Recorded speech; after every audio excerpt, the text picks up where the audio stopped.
This is Terry Klein, and you're watching Time to Connect.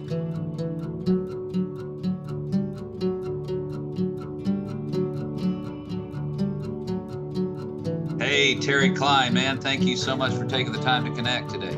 Thank you for having me. You bet. You bet, Terry. We've been in touch for a couple of years now. I don't think Yeah. we've met in person, have we? Oh, I don't think we have. I don't Uh, think I we have. I think what initially connected us was we did the same live stream during the pandemic, in the very initial days of the pandemic. That's right, man. That is true. And of course we tried to meet with the Steve Earle Yes. bash that ended up getting canceled. But I'm sure our paths will cross in person sometime soon. You are in Austin. Yes. Yeah. Well, man, again, thank you for doing this. I've got a bunch of questions for you. I always like to start with some bio, though. Tell us, where you grew up and give us kind of the thumbnail story of your life up to this point. Sure. Sure. Growing up, I lived in Boston, Massachusetts, and Los Angeles, California, kind of equally up until I was 20. And then I went to the University of Michigan and went to law school and practiced law for 15 years in Boston, and then stopped and started doing this full time in really June of 2016 is when I started doing this really full time. Though it had been kind of a steady ramp up beforehand. And so I've been a singer songwriter, full time performing singer songwriter for coming up on 8 years. I have 4 records. The first two I made in Austin with Walt Wilkins, and the last two I made in Nashville with Tom Utes. Um, and I'm about to embark during April on a pretty big tour of a lot of much of the eastern half of the U.S. And that's what's going on. Yeah, I saw that. That's great, man. Are you doing solo? Are you taking any band mates with you? Are you anyone sitting in on those shows? No, I'm doing it folk singer style. I'll be traveling solo. I love playing with bands. I love playing with accompanists. But it's hard. It's cost prohibitive. Yeah, yeah, it is, especially on a tour like that. I mean, when you're there in Austin, you can probably throw those things together a lot easier. Now, your website said that you played in a heavy metal band in LA. Yes. Tell Yeah. and actually played the Troubadour and the Whiskey Go-Go? Yes. Holy That's all crap, man, correct. that's pretty big. So what? Can you just say a few words about that? I'm curious. Sure. I first picked up the guitar when I was like when I first really committed to it when I was 14. And like bands kind of started followed that, in the predictable sort of way. My best friend played drums, and right after I turned 18, we found a wonderful lead singer, and a bass player who is one of the finest musicians I've ever played with. His name is Joe Carnes, and he's the bass player for Fits and the Tantrums now. Uh, Um, but I wrote a lot of the riffs. I wrote most of the riffs. Sam wrote a lot of the lyrics, and we just started playing out in LA as much as we could. And we've everybody, whenever we get together, and the four of us still do get together from time to time, it's like, no, we broke up because of you. Um, you know, now, um, how old were you when you were doing this? I was I was 18, 19, 20. And how old are you now? I am 50. I'm Are sorry, you? I'm futzing, but I need to plug in my laptop so that your listening audience doesn't Not a lose problem. us. Not a problem. You're 50. Congratulations, man. You made it to 50. That's right. It's all relative, man. I'll be 68 this year, and I have those moments of how in the hell did this happen? But by and large, I look at it like, hey, congratulations, You we look made it. great. You look Oh, great for 68. thank you so much. and sometimes I feel that way. So, so playing in a heavy metal band or a, whatever we want to call that, is that the kind of stuff you were listening to growing up, or what kind of music were you listening to through your teen years? That is what I was listening to. I was listening to kind of rock and roll and I don't know what I would sort of call maybe like slightly more literate pop and rock music. Yeah. My mind always goes back to the Born in the USA record. That came out when I was 10, I think, maybe 11. And you know, I had been listening to the radio and listening to pop music for a couple of years leading up to that. But that was the first time where I saw this pretty cohesive effort by somebody to write songs that were about topics that meant something, and write about it in a particularly elegant way. Yeah. Um, so that I listened to that. My dad knew an A&R guy for A&M Records, and so I got an early copy of John Hiatt's Bring the Family album in Yeah. 1987, Yeah. which is maybe my favorite album of all time. Great record. Um, Yeah. so I listened to all that, but I also listened to a tremendous amount of Van Halen, and Hendrix and Zeppelin and all that sort of stuff. And I still do. So, oh, you still do? Okay. I was going to say, how does a kid playing in a metal band in LA end up being a Americana country folk singer in Austin? Hank Williams. It's all Hank's uh, fault. yeah, I would say that maybe when I was about 35 or 36, maybe a little older even, uh, um, I found my way to the music of Hank Williams. And I found my way there, actually, interestingly, through Hayes Carl, who I heard K-Mag Yo-Yo on the radio in Boston on WERS about 13 years ago. And I was just like, this is the coolest thing I've ever heard in my life. You remember which song grabbed you the most there of his? So the first song I heard was K-Mag Yo-Yo.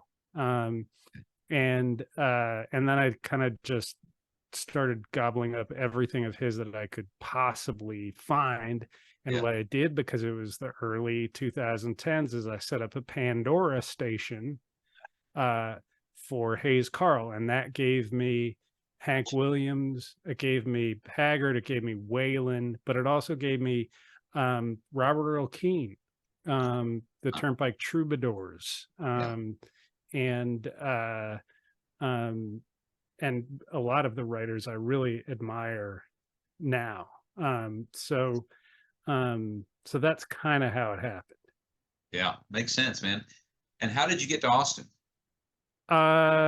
Well, we knew that I was going to stop practicing law, and so the question was, and we knew that we were going to leave Boston. Boston has a wonderful folk music scene, and an incredible jazz scene, and classical too. But for what I do, as you know, you really want to be in either Austin or Nashville. And I'd been to both places. I'd spent a lot of time in both places. I just liked Austin better, Sure. as a place to spend time and to be. I like the somewhat Western aspect of the culture here. Um, and it was a different. It was only 8 years ago, but Austin was significantly different. At that point, I'm pretty sure that Hayes Carl still lived here.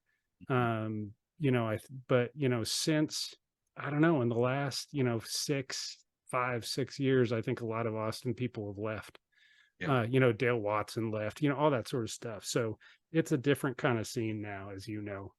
Yeah. Yeah. It's changed a lot through the years.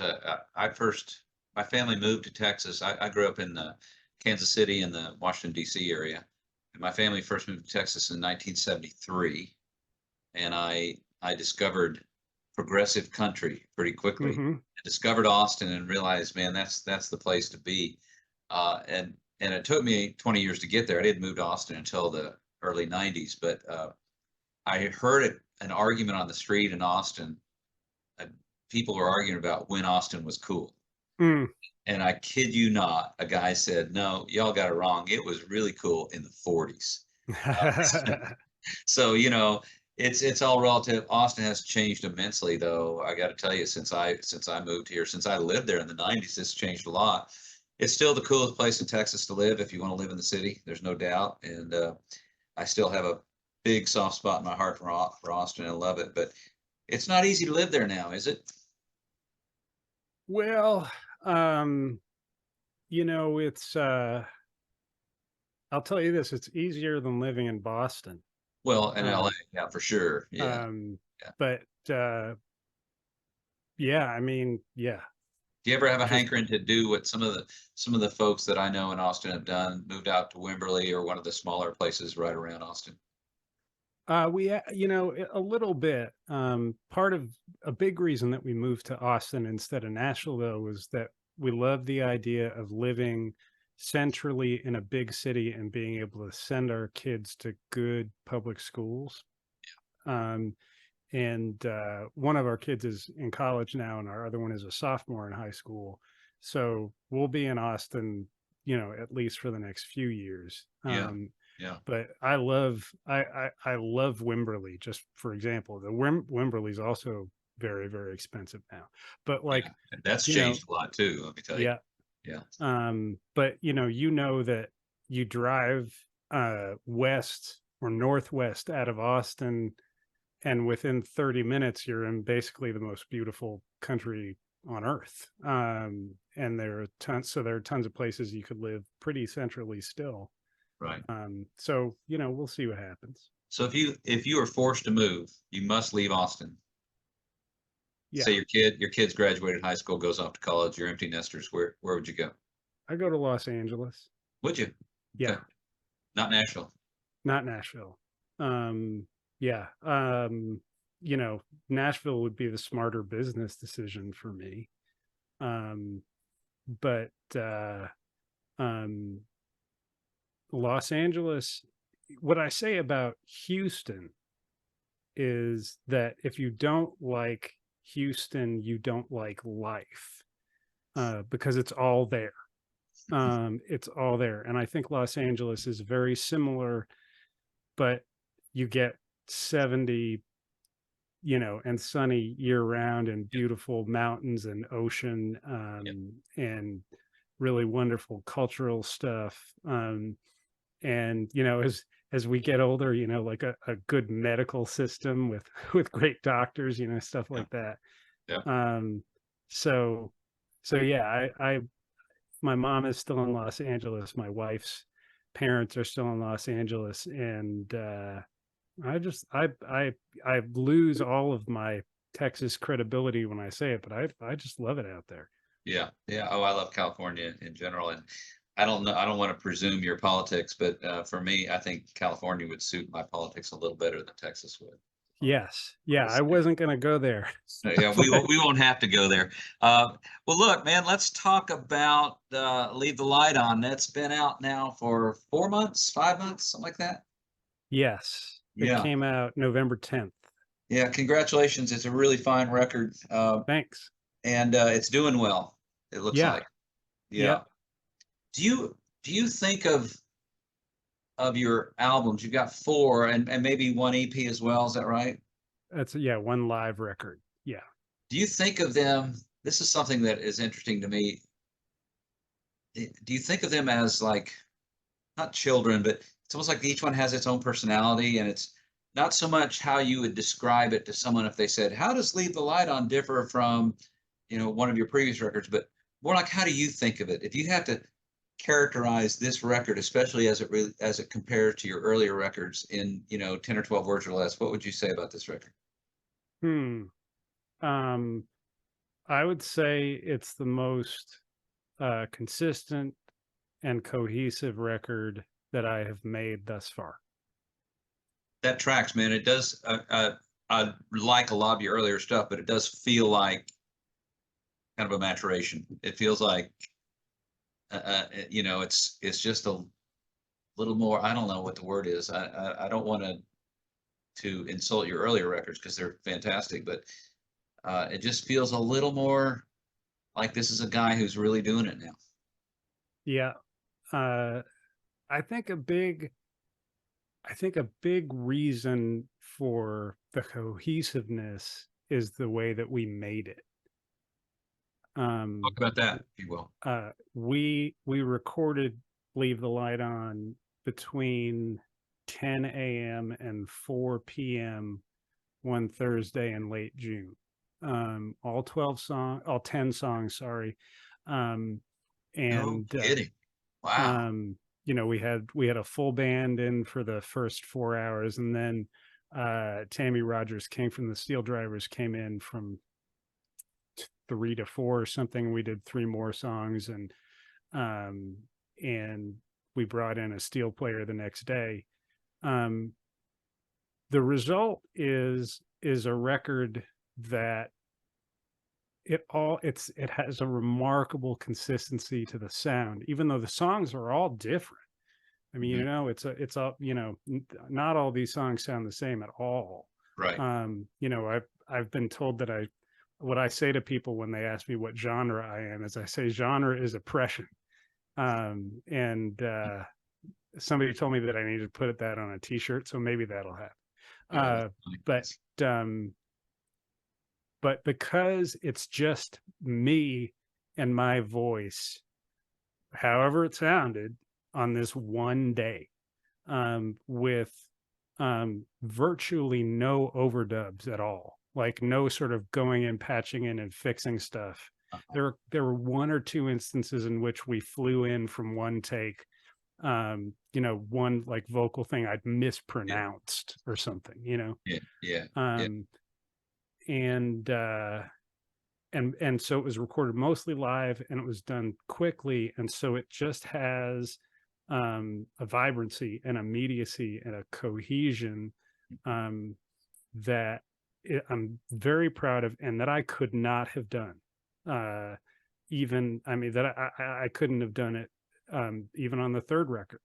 Um, you know, so it has done well. It has exceeded my expectations. Um, there's a lot of conversation in our space right now about, do we even want to make records anymore? You know, do we Right. I want was to going to ask you about that. Yeah. print CDs? You know, um, and I don't know where I fall on that, Are you going to put but this one out on vinyl? I am most likely not going to put this one out on vinyl. Vinyl is extremely expensive, Yeah. and I don't want to offend people too much. CDs just sound so much better. Like on the average kind of median music listening system over the last 15 years, the best quality sound you're going to get is on CD. The most dynamic experience you're going to get is on CD. I have records, and I enjoy listening to records, you know, putting one on late at night, sitting around with friends, drinking whiskey. Um, but if I want people to experience my music, I want them to hear it on CD. That's my initial preference, you know. Um, so when you add in the fact that vinyl is so expensive, um, And it takes forever. and it takes a long time, I'm just kind of like, why, Yeah. you know, Yeah. would I do that? I got to tell you, this is very anecdotal, and it may say something about more about me than what's going on.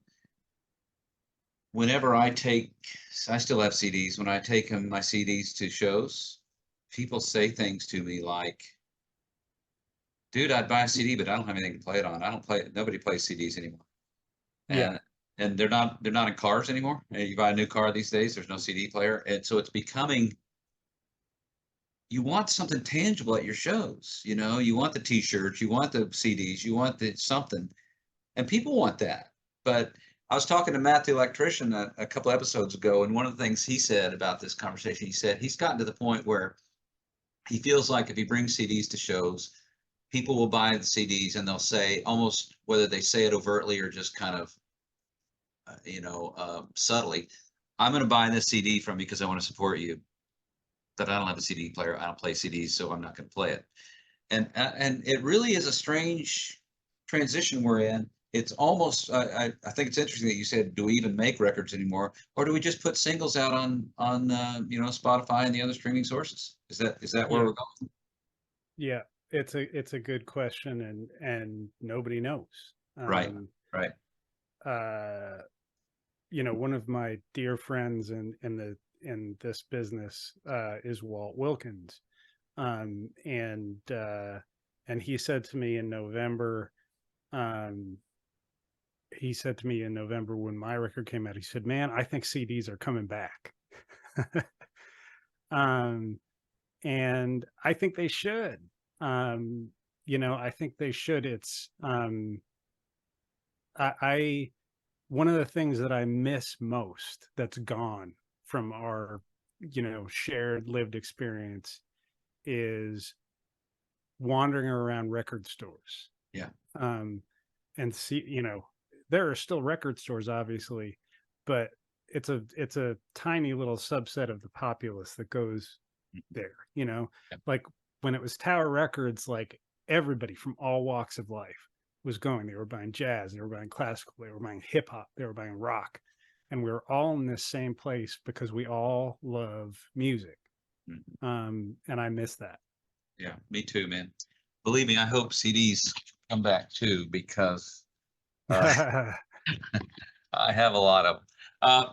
So yeah, well, what remains to be seen. We'll see. I think, there's some great things about being able to just, you could record a song today and have it on Spotify in no time and people listening to it. That's pretty cool. And Yeah. there's a lot of great things about it, but I'm an old timer. I still play vinyl. And part of the reason for me, it's not the sound so much as it is the deliberate nature of having to put the record on the turntable and lift the needle off. And so much of our life is so automated now, that it's not surprising to me that in some quarters anyway, there is a resurgence of vinyl, because I think in part it's people want that more visceral, tangible, slowed down experience, in this Right. It's crazy like the world. slow food movement. Yeah, yeah, no doubt. Well, let's see so let's talk about your songwriting. Oh, by the way, I wanted to mention on Leave the Light On. I don't. I hope this is a compliment to you. When I listen to your song, "This Too Shall Pass," I think of James McMurtry. Oh, good. Yeah, Yeah, that's he is, he's a huge influence. Not as big of an influence, I think, actually, as his dad yeah. has been on me, from a Okay. writing perspective. But I think that Complicated Game is one of the 5 best singer-songwriter albums to come out this century. Um, and I've listened to it and studied it. Um, and Yeah, so that's very much a compliment. Cool. Hey, since you went there, I was going to ask you about books and authors and who might influence you. So let's go there. But before we do, can you just rattle off 2 or 3 other names, 4 or 5 names besides James, people who, other than Hank Williams, right? I mean, that was earlier, but now who inspires you these days? Who do you listen to that really inspires you? These days, so Hayes Carl is a big one. Um, his Treble in Mind and Kim Yo are, I just love both, and Little Rock. All 3 of those records are Yeah. fantastic. Right.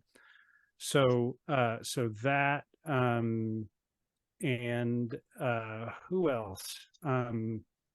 I've been listening to a lot of kind of bluegrass and bluegrass inflected stuff lately. So, a lot of Gillian and Dave and that sort of stuff. That's, I'm enjoying that a lot these days.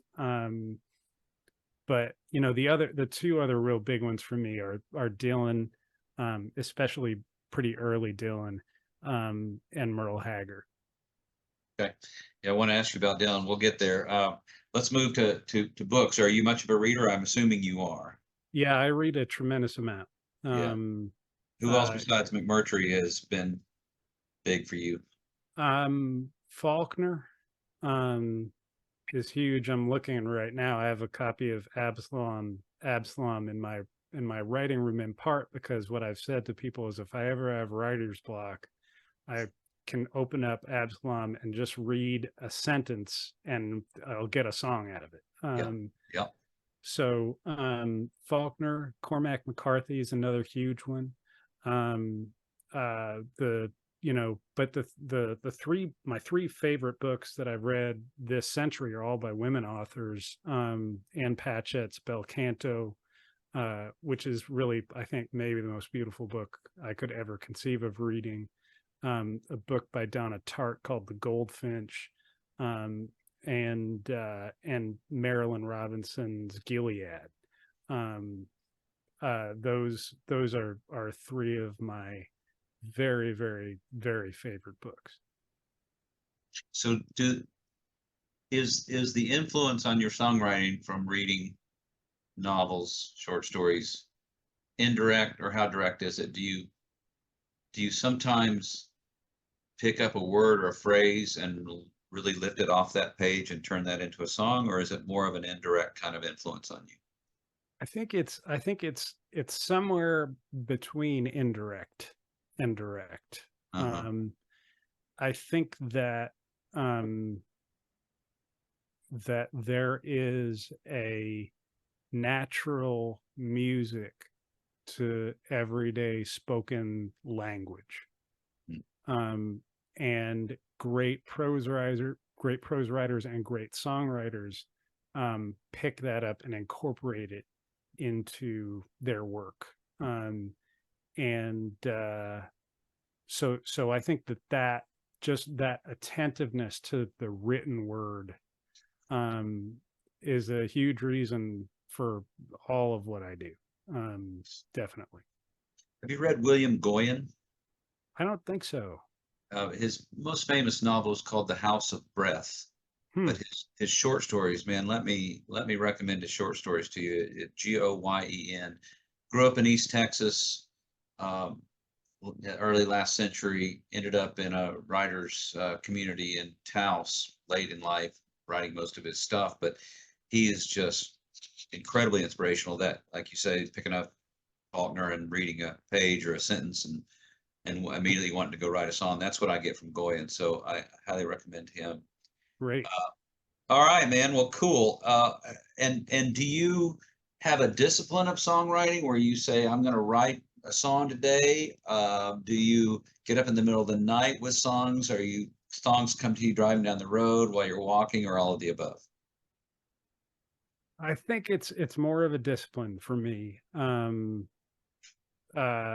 kind of grateful that the record release cycle is ending because it gives me a chance to get back to my writing routine, which involves me sitting in this room, this glorious, glamorous room that you see on the couch over that shoulder, looking out the window at a live oak tree. And sometimes I'll have an idea that'll been gifted to me from somewhere, um, that I want to explore. But like you had mentioned, this too shall pass. I was just sitting on the couch and the first line of that song came into my head. And so I sat and I wondered, well, where is this going to go? And it went where it went, and I enjoy that song a whole lot. Um, but the only reason that happened is because I have this very intentional um, uh, regimen about how I go about writing songs. I've read a lot of interviews of songwriters in kind of the alternative space, veering even a little bit toward all country, veering even toward Americana. And they say, oh no, I only write when I'm inspired. Good luck with Um, that.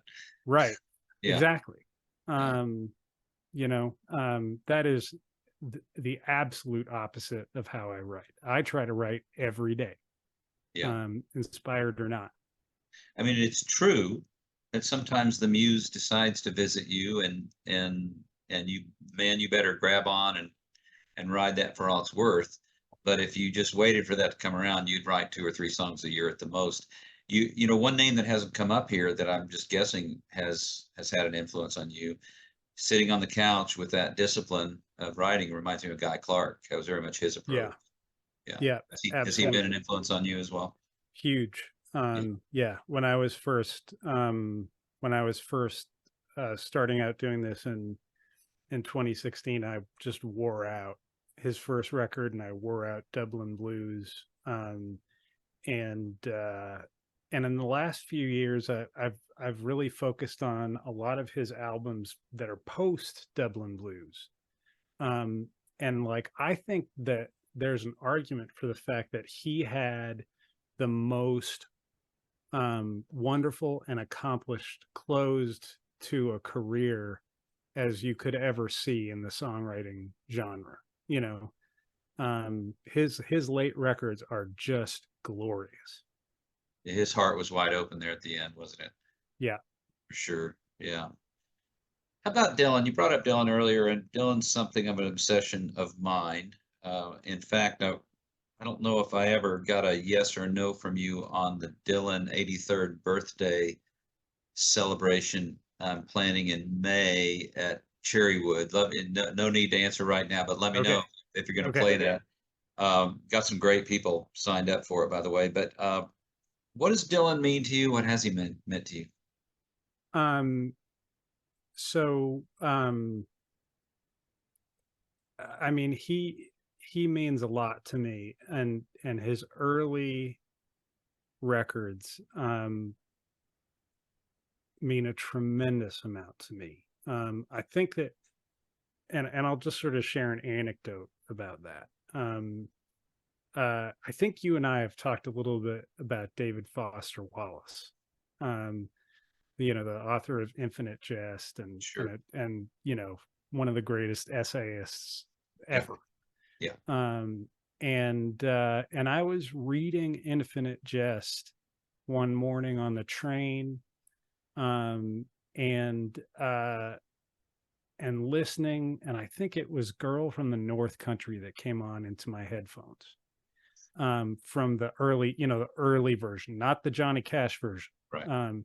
but the finger picked one, um, and uh, and I remember thinking to myself, this is just as good as music can be. And I remember thinking weirdly to myself, like that if David Foster Wallace had thought to himself, I'll never get to hear this or something like it again if he'd still be with us. Um, you know, the Girl from the North Country, Don't Think Twice, It's All Right, um, uh, are massive, massive influences on me. Once he hit Bring It All Back Home, Highway 61, and Blonde on Blonde, it becomes way less of an influence. I, for whatever reason, I can't write in the abstract. It just doesn't, my brain just doesn't work that way.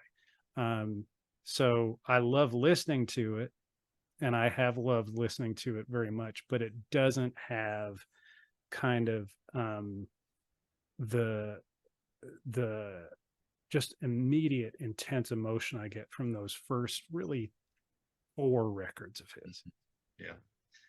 Yeah, man, I understand that. One game I like to play with my guests, especially those who admire Dylan. If Bob showed up and knocked on your door today and said, "Hey, Terry, I hear you're a songwriter. Play me one of your songs." Sure. What would you play him? I'd play him Does the Fish Feel the Knife, um, off my 3rd That's album. that's been around for a while. Yeah, that I wrote that one in April of 2019. And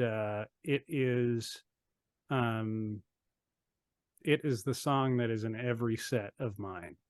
Um and I don't if I ever write anything better than that, I'll be incredibly grateful.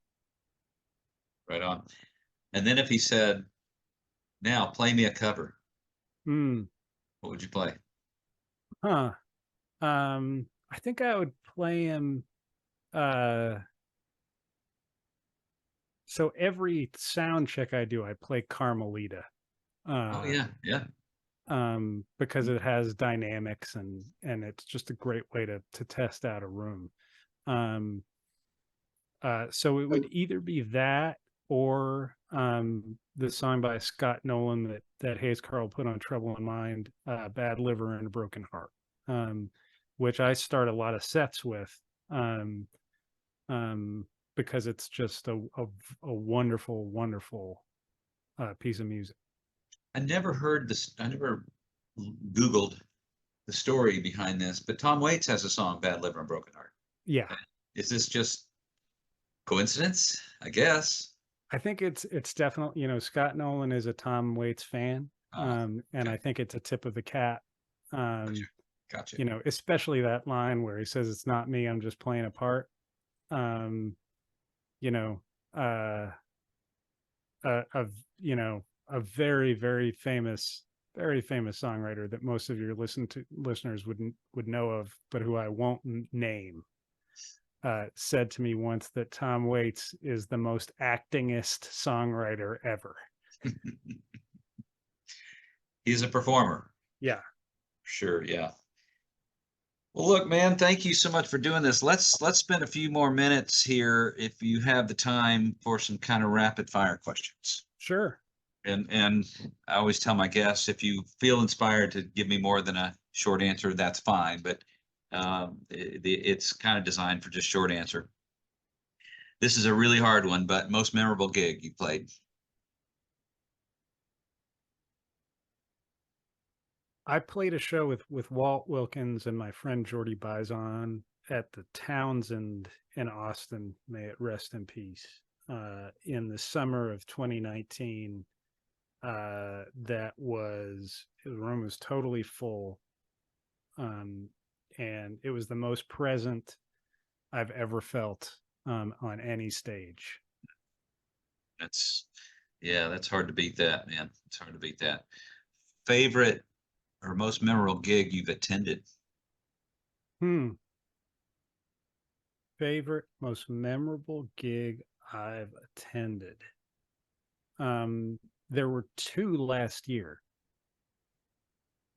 that were really special. I was lucky enough to be on the Blanco River Songwriters Festival in May of last year, and John Fulbright was the headliner. Um, that was incredible.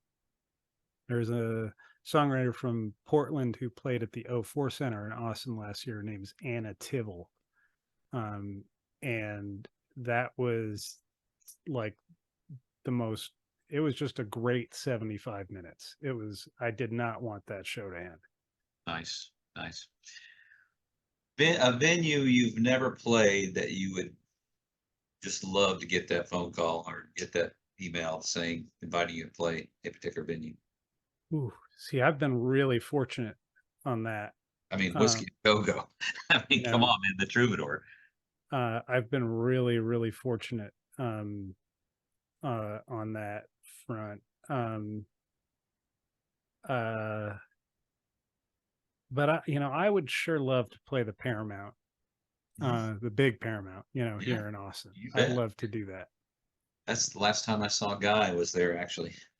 Um, Hmm. okay, let's see. Oh, it's such a cliche question. The deserted island, you get one record to listen to. We don't, let's not say for the rest of your life. Let's just say for the next month, you can only listen to one record. What is it? I think it's Hajira by Joni Mitchell. Great record. God, I love that record. And Yeah. I'm not a huge Joni Mitchell person, but that record is so much better than just about everything else ever. you know? I love her so much, but I'm kind of particular too. I don't like a lot of her. I don't dislike it, but it doesn't turn me on that much. But that record is just so outstanding. I'm with you there. Oh, last thing you listened to. Let's see. I've been listening to a bunch of Jonathan Byrd over the last couple days. He's from North Carolina. He is taking a break from music and studying aerospace engineering. Wow. But I've been listening to a ton of Jonathan Byrd lately. Okay. Any particular pet peeves? What triggers you? What pisses you off? Oh, let me get myself in in a whole lot of trouble. Sure. Uh, Why not? Anytime a songwriter or somebody teaching songwriting talks about, you know, something that you want to say, what do you have to say? Um, I am just so profoundly opposed to that notion. I think that it's the most mystical aspect of my personality, and really maybe the only mystical aspect of my personality. I think the songs have things they want to say, and they speak through us, and we have to be open to them. And You have if to get we it, you have to get out of the way.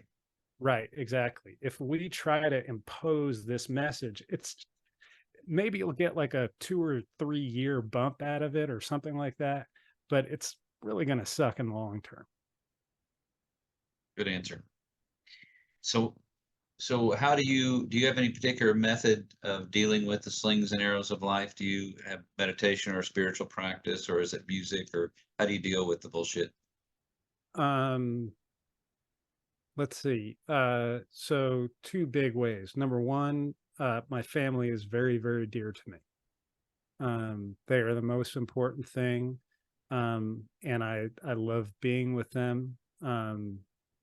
Uh, and uh, and knowing that I get to have that happen is a source of immense reassurance to me. Um, so that, and I run.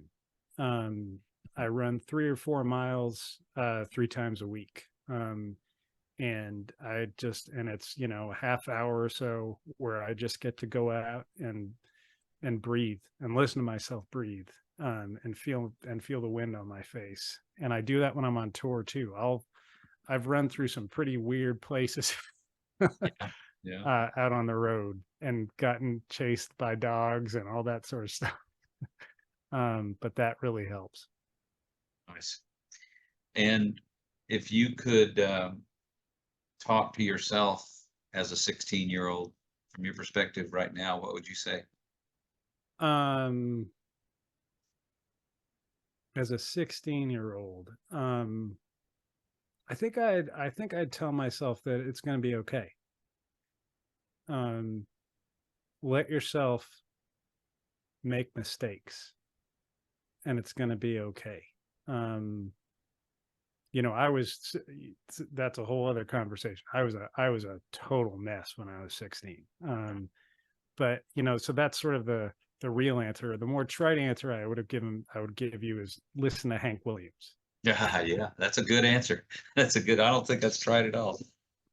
Terry Klein, thank you so much for doing this. It's been a pleasure talking to you. I look forward to meeting you someday in person and maybe even sharing a stage with you. But Yes. I will, good luck on this tour coming up. Excellent new record. And I will put show notes on this episode so people can find you. And I wish you all the best. Great. Thanks for All right, having me. man. Take care.